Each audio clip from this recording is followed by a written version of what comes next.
Welcome friends, instant রান্নাঘর থেকে সোমা বলছি।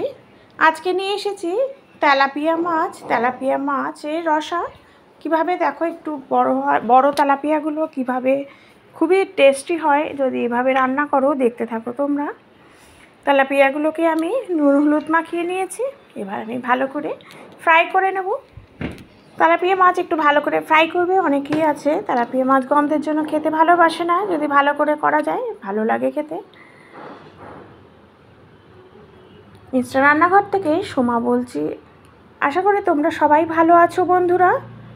ভালো লাগলে রেসিপি অবশ্যই কমেন্ট করো একটু, আর নতুন যারা আছো বেল আইকনটা প্রেস করে দিও। সবাই সবার পাশে থেকো।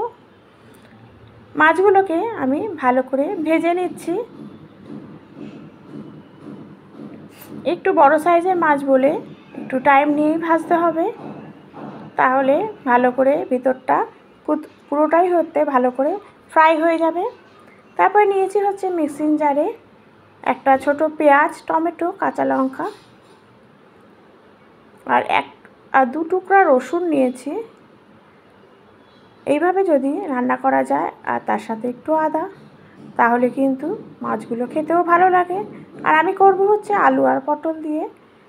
কড়াইতে দিয়ে দিলাম হচ্ছে গোটা জিরে ফোড়ন, তারপরে একটু নুন দিয়ে দিচ্ছি। আর নিয়েছি হচ্ছে আলু আর পটল। আলু পটলগুলোকে লম্বা লম্বা করে কেটে নিয়ে ভালো করে ধুয়ে দিয়ে দিলাম কড়াইয়ের মধ্যে। আর আলু পটলটা দেখো কতটা ভালো করে ভাজছি, একটু ভালো করে ভেজে নেবে, তাহলে খেতে ভালো লাগে, ঝোলেরও টেস্ট আসে। দিয়ে দিচ্ছি হচ্ছে পেঁয়াজ, আদা, রসুন, কাঁচা লঙ্কা, টমেটোর পেস্ট দিয়ে দেওয়ার পরে ভালো করে কষিয়ে নেব মশলাটা। মশলা যত ভালো করে কষাবে ততই কিন্তু ঝোলের টেস্ট আসবে। দিয়ে দিচ্ছি হচ্ছে একটু নুন আর একটু হলুদ দিয়ে ভালো করে আবার কষিয়ে নেব মশলাটা।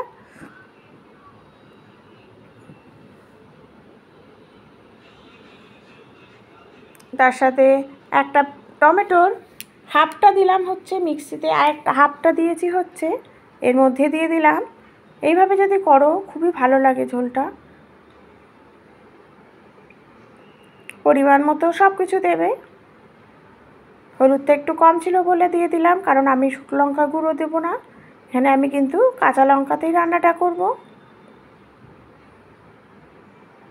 দিয়ে দেবো হচ্ছে পরিমাণ মতো জল। জলটা দেওয়ার পরে কিন্তু আমি মাছটাও দিয়ে দেবো, কারণ বড় বড় মাছ বলে একটু ভালো মতো কুকও হয়ে যাবে যখন আলুটা সেদ্ধ হবে। জল দেওয়ার পর একবারে মাছটাও ভালো মতো বয়েল হয়ে যাবে।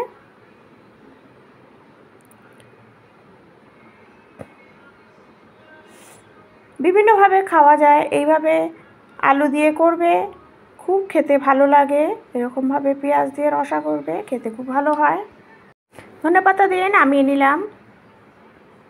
Thank you.